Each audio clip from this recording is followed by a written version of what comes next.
Alright, so why am I standing in front of this building with these garbage cans?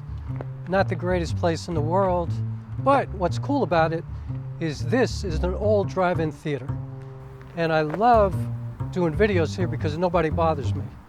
Even though it looks kind of silly right now because I have my wind filter on my lavalier mic, so I'm not being very cool about setting this up, you know, to look good, but I just want to do a good review on the Tamron 17-70 f2.8 zoom lens because I'm a prime guy.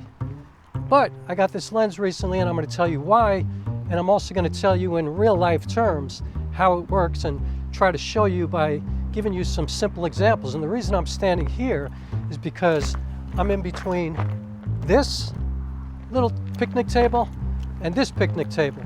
Now, I would say that these are probably about 18 to 22 feet apart, like maybe 2 basketball rims. I think in terms of sports all the time. So this is probably about 20 feet apart. So what I'm going to do is I'm going to set up the camera, my Sony a6400, on this table, on my little tripod, and I'm going to sit on this one and talk to you, and I'm going to change focal lengths along the way, and I'm going to change apertures along the way, and this way you'll be able to see what this lens looks like at different focal lengths and how I use different apertures and why, and just, you know, give you some good examples of how I go out and shoot and why I actually found a zoom lens that I like, because I am 100% prime. I don't like zoom lenses. I don't like the approach. I don't like the way it makes you think as a filmmaker. I'm just not with it. However, I have to admit, I did a gig recently for a friend of mine, a documentary, and I found myself thinking in certain situations that I kind of wish that I had a better zoom lens than the kit lens, which I do have. But I only use a 16-50 kit lens to like throw on a gimbal, and I use it at 16 millimeters, and it's just really light, and I don't care about it. It cost me 45 bucks and whatever. It's not something I would use professionally. And so I was wishing that I had a good zoom lens, like a professional zoom lens, so that I could have been a little bit less obtrusive with these kids that I was filming. You know, it was a middle school. They were like 14-year-old kids. I could tell they were a little shy, and I was using a 35 millimeter lens, so I was like getting right up in their faces. And I was also using a 12 millimeter. And so anyway, I wished I had a little bit more flexibility, and it was just making me, you know, desire to have a zoom lens. I couldn't believe it, but I have to admit that's what I was feeling. And so I picked up this Tamron 17-70, and anyway, let me get closer to you real quick so I could talk about this and explain to you why I decided on this lens, because I got it between the Sony 16-55, the Sigma 18-50, the Sony 18-105, and this lens, the Tamron 17-70. And so let me shift this around and talk to you from a different position, and we can start to look at how this lens looks a little bit different. And also real quick, if you want like a really technical review of this lens, like all the specs, and if you want to break it down and pixel peep and stuff like that, go check out like Arthur or Dustin Abbott or somebody like that. They are much better equipped to do something like that than me. I'm just going to give you like a real life out here in the field, what it looks like, why I choose the different, you know, scenarios that I'm choosing, and I think that'll give you a good idea of what this lens can do. So yeah, let me come to you and switch this up. All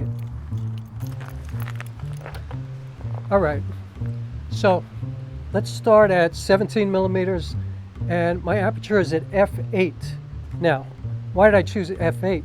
Because I want you to be able to see what's behind me, and that would be the scenario, like if you're making a film and if you want to see the actual environment behind your subject, if you want to show people where you are and what's happening around what you're shooting, if you don't want to blur it out, if you don't want to like necessarily be incredibly focused on your subject and nothing else, you shoot at an aperture of f8, f6.3, whatever, f11, f22 even. I mean, if you absolutely want everything, go all the way up to f22. In this case, I'm at f8. I think it's like a nice mix. You can see what's behind me, but hopefully I'm also in focus as well. Now, first of all, since we're at 17 millimeters, you can see it's kind of wide, and I might even be a little bit distorted, even though I'm about 20 feet away from the camera, like I said.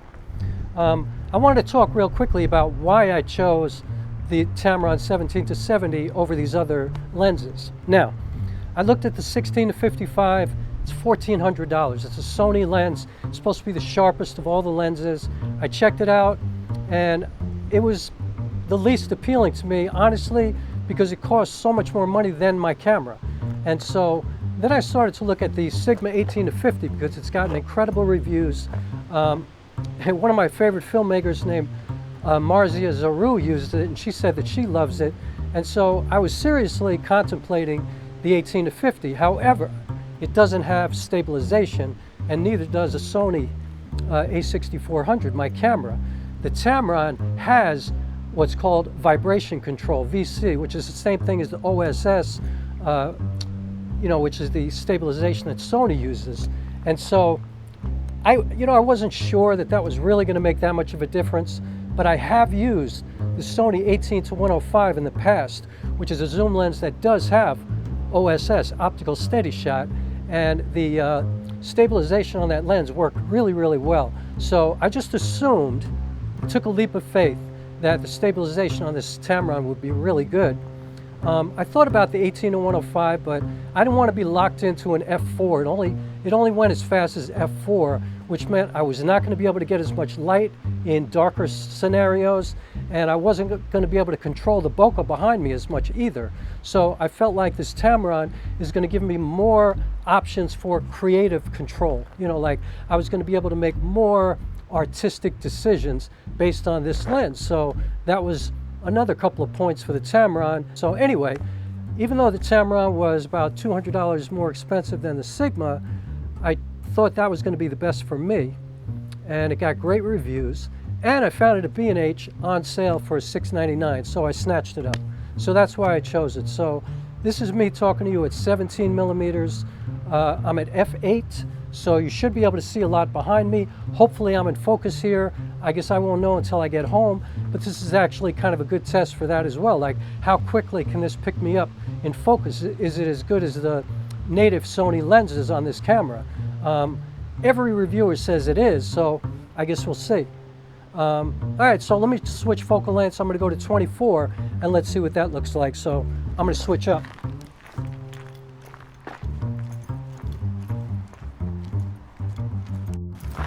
Okay, am I in focus? That is the question.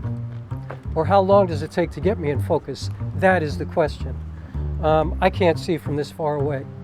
So anyway, now I'm at 24 millimeters, and I've moved to f5.6. So you should still be able to see what's behind me, but maybe the bokeh is becoming a little bit more pronounced. Maybe there's a little bit more detail just on me, more focus on me. So maybe you're kind of zooming in more to the subject, which would, be good for like more intimate dialogue in a film or something like that. But it's not yet, supposed to be that pointed, The other thing I want to tell you is I'm using my Zoom H1N digital recorder. I'm using a purple Panda lavalier mic. I know this looks kind of tacky, but what can I say? I'm just trying to let you know how this lens works, and I'm trying to sound as good as I can. So anyway, okay, now I'm at 24 millimeters. I've come down to f5.6. So I should be in focus, hopefully. Perhaps you have a little bit more bokeh behind me, so maybe there's a little bit more focus and attention on me, the subject. So in a situation where if you're doing a film and you want a little bit more focus on the subject, if you want to kind of not make the background as important as the subject, this might be better. But at f5.6, you're still kind of including everything around me. And also I wanted to include that I'm using my Zoom H1N audio recorder to do my audio. I'm using my purple Panda lavalier mic. This probably looks kind of tacky, but anyway. So this is 24 millimeters f5.6. How does it look? All right, let's move it again. We'll keep talking.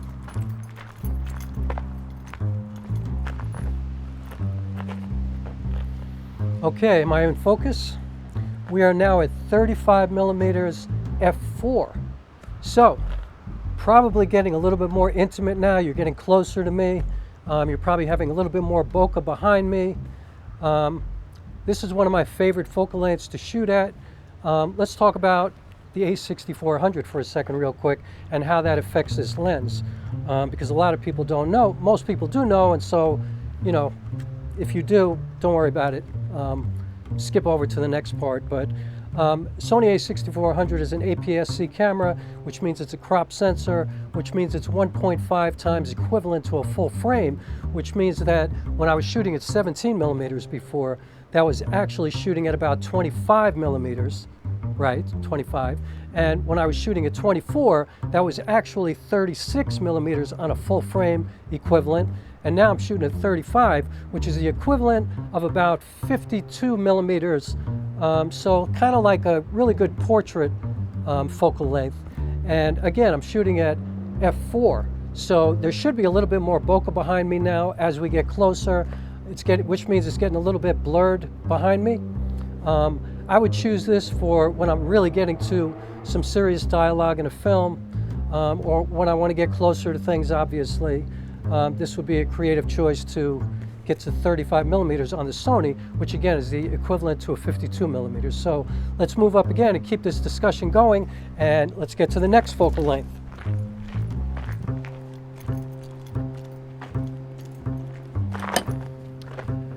Am I in focus? We are now at 50 millimeters f3.2. So now you should be getting quite a blurry background behind me, and I'm at 50 millimeters. We're getting closer and closer to one another. Also, I wanted to mention, just for this test, I am shooting straight out of the camera, standard profile. Generally, especially this time of day with the bright sky, I would be shooting an S-Log2, because that way I wouldn't have to blow out the background. But right now, I'm trying to expose for me, even though I'm pretty far away, so I'm not sure that it's working. But generally, I would shoot, like I said, an S-Log. But for this, I just wanted to see how the colors look right out of the camera, because I thought that would be a better example of how this lens works. So I will shoot some S-Log in this video too, just to give you an example of what I'm talking about. But now we're at 50 millimeters, f3.2. We are almost to the full capabilities of this lens. And so how does it look so far? I don't know. I'm gonna have to wait. You're probably seeing it before. Well, I'm gonna see it before you, obviously, because I'm gonna do the editing, but this is kind of weird because I'm just doing this and I'm wondering, how does it look? All right, let's get to 70 millimeters. I'm coming up.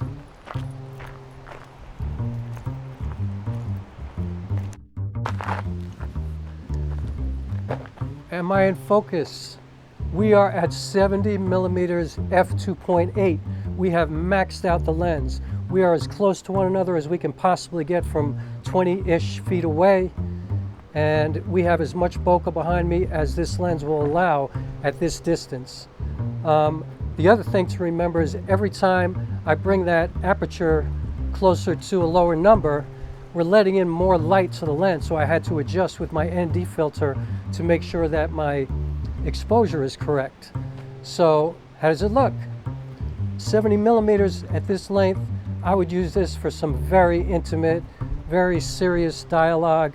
If I want to get really close to somebody in a film, if I want to really focus on only the subject and nothing around them, if I just want to create some kind of dreamy thing, or if perhaps I want the background to show some kind of crazy movement, I would probably use this kind of focal length.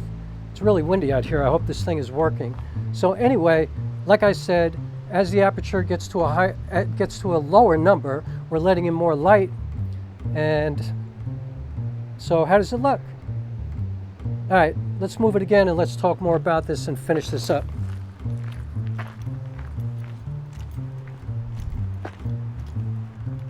All right, so let's finish this up.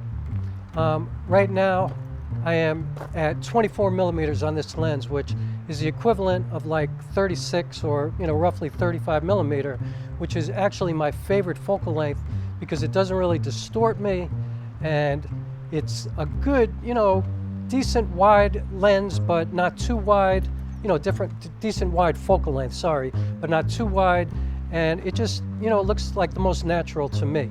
I really like this lens a lot. Like I said, I am a prime lens guy all the way.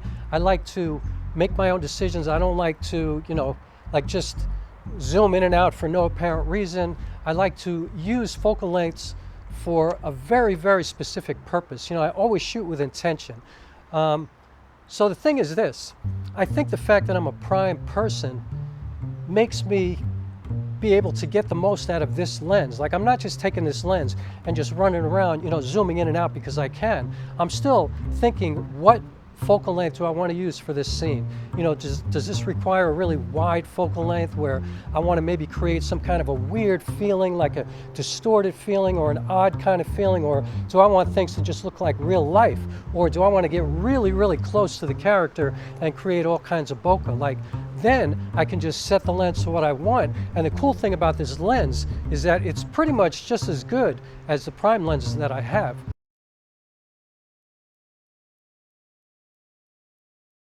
So, I don't know, I can't believe I'm saying this, but I could probably just use this lens all the time. And you know, I mean, I have a Sony 35mm f1.8 if I really, really need something for low light kind of scenarios. And the other thing is, I also have two of my father's old lenses. I have these two vintage old lenses, a Minolta 28mm f2.8, which is the same as this basically in terms of aperture. And I also have a Minolta Rokkor 50mm f1.4. So if I have like a really low light situation, I'm prepared for that. Now, those are both manual lenses. They don't have autofocus, but you know what? I'm in manual focus 95% of the time anyway. Like, I don't really trust autofocus for real work. Like, I'm testing it here to see, and who knows, maybe when I get home, I'm gonna see that I've been out of focus for half the time. I hope not. But if I am, I'm gonna keep it because I wanna do a genuine review for you so that you can see how this lens really works. I mean, I kind of noticed, you know, when I was messing around with the lens, that with my native Sony lenses, when I set the different types of focus settings like center, you know, different parts of the frame, wide, that doesn't work as well with this lens for some reason. Like, when I have it set to center, it seems like it's not quite responding in the same way that a native Sony lens works for me. So I'm kind of tongue-tied, I'm sorry. But I think you understand what I'm saying. Now, that just might be me. It might be that I didn't have enough light. I mean, I have no idea, but I noticed that as much as the autofocus on this is, I would say, pretty much almost rock solid, it's not quite rock solid or as rock solid as my Sony lenses. You know, the other lens that I use most of the time is a Samyang 12mm f2, and that is completely manual, so that has nothing to do with any of that. You know, it's manual. But my Sony is an autofocus lens, and that works really, really well. And when I did have the Sony 18-105, I noticed that the autofocus on that was absolutely rock solid too, until the sun went down. And then, I mean, unless that lens had a lot of light, it just didn't work very well, and that's the reason I sold it a long time ago, and also the reason I didn't get it again. So anyway, I'm gonna show you some more stuff that I shot with this lens. I'll include it here in this video so you can see what it can do. The other cool thing that I want to mention is that this lens is almost like a macro lens. Like, I can get so close to this lens and it still will stay in focus. Like, it's pretty amazing. I mean, I'm like right here right now and I'm still in focus. So it's almost like a macro lens, and you know, any other lens that I've ever had does not work that way. So that's kind of cool. And what else can I tell you about this lens? I think it's uber sharp. I used to have the Sigma 16mm f1.4, and I'm one of the few people that did not love that lens, and I think maybe it was because I wasn't experienced enough at that time. Like, I had it way at the beginning when I first got this camera, and I thought it was like I had like an X-ray machine on my camera. It was too much, and also because of the lack of stabilization, I couldn't control it at all. It was a heavy lens. It made the A6400 kind of front heavy, and I just didn't like it. This lens, to me, is just as sharp as a Sigma 16mm f1.4. So you can fight me on that if you want, but that's how it looks to me. I don't find that it's too big. I mean, it's definitely a big lens for a crop sensor camera. It's on the big side, but you know, I have a Weebill S gimbal. I was able to balance it on the Weebill S really easily. And so, yeah, it's big, but it's not too big. I think it's good size for a zoom lens. I mean, obviously it's not as small and light as my prime lenses, but it's cool. You know, it doesn't bother me at all. What else can I tell you about it? Like I said, it's almost like a macro. I mean, I love it. I never thought I would like a zoom lens, but I really, really do like this lens because, I guess mainly because it does not get in the way of my creativity. It's like, I feel like I can still make all of the artistic decisions that I like to make with a manual lens. I feel like my eyes are attached to the outside of this lens. I feel like my heart and my soul are still inside the camera, and I don't feel limited. It doesn't feel antiseptic or, you know, like all formal and weird. It feels like a creative tool, like a guitar or a piano, or it allows me to express myself in the ways that I want to express myself. And so it's not putting any kind of limits on me. And that, for me, is the most important thing. And so I'm going to end this now. I hope this gives you a good idea of what the Tamron 17-70 is like. The reason I did this is because, you know, unbelievably, there are really not that many reviews about this lens. I mean, I found, I don't know, probably about 8 to 10 decent reviews, but you know, usually you could find like 30, 40, 50 reviews. And so I just kind of wanted to add my version of a review. Obviously, this is not a technical review. Like I said, go find Dustin Abbott or somebody like that.